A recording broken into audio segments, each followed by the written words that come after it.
ಎಲ್ರಿಗೂ ನಮಸ್ಕಾರ. ಏನಿವತ್ತು ನಮ್ಮ ಹೆಣ್ಣುಮಕ್ಕಳೆಲ್ಲ ಸೇರಿ ಸೌಜನ್ಯ ಅವರು ತೀರೋಗಿ ಸುಮಾರು ಒಂದು 13 ವರ್ಷ ಏನು ಹೇಳ್ತಾಯಿದ್ರು ಅಕ್ಕ ಅವರು. 13 ವರ್ಷ ಆಗಿದೆ. ಪಾಪ ಅಂದಿನಿಂದ ಇಂದಿನವರೆಗೂ ನಮ್ಮ ಕರ್ನಾಟಕದಾದ್ಯಂತನೂ ಅವ್ರ ಬಗ್ಗೆ ಹೋರಾಟ ಮಾಡ್ತಾನೇ ಇದ್ದಾರೆ.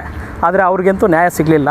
ಈಗ ರೀಸೆಂಟಾಗಿ ಎಸ್ ಐ ಟಿ ತಂಡದವರು ಈ ಒಂದು 100 ಚಿಲ್ಲರೆ ಅಲ್ಲ ಅಷ್ಟು ಹೆಣ್ಣುಮಕ್ಕಳನ್ನ ಅತ್ಯಾಚಾರ ಮಾಡಿ ಅವ್ರನ್ನ ಸಾಯಿಸಿ ಮತ್ತು ಸಮಾಧಿ ಮಾಡಿದ್ದಾರೆ. ಅದನ್ನೆಲ್ಲ ಇವಾಗ ಎಸ್ ಐ ಟಿ ಅವರು ತನಿಖೆ ಮಾಡೋದಕ್ಕೆ ಮುಂದೆ ಬಂದಿದ್ದಾರೆ. ಎಸ್ ಐ ಟಿ ಅವರು ತನಿಖೆ ಮಾಡ್ತಾಯಿದ್ದಾರೆ. ಅದು ಯಾರು ಮಾಡಿದಾರೋ ಅದು ಎಂಥವರೇ ಆಗಿರಲಿ, ದೊಡ್ಡವರಾಗಿರಲಿ, ಅದು ಯಾರೇ ಆಗಿರಲಿ, ಅವ್ರಿಗೆ ಶಿಕ್ಷೆ ಆಗಲೇಬೇಕು. ಸರ್ಕಾರ ಇದ್ರ ಬಗ್ಗೆ ಗಮನ ಎತ್ತಿ ತನಿಖೆ ನಡೆಸ್ತಾ ಇದೆ. ಅವ್ರಿಗೆ ಶಿಕ್ಷೆ ಆಗಬೇಕು ಅಂತ ಮನವಿ ಮಾಡ್ತಾ ನಮ್ಮ ಇಲ್ಲಿ ಸೇರಿರುವಂಥ ಎಲ್ಲ ಹೆಣ್ಮಕ್ಳಿಗೂ ಧನ್ಯವಾದಗಳು ಹೇಳ್ತಾ ನನ್ನ ಮಾತು ಮುಗಿಸ್ತಾ ಇದ್ದೀನಿ.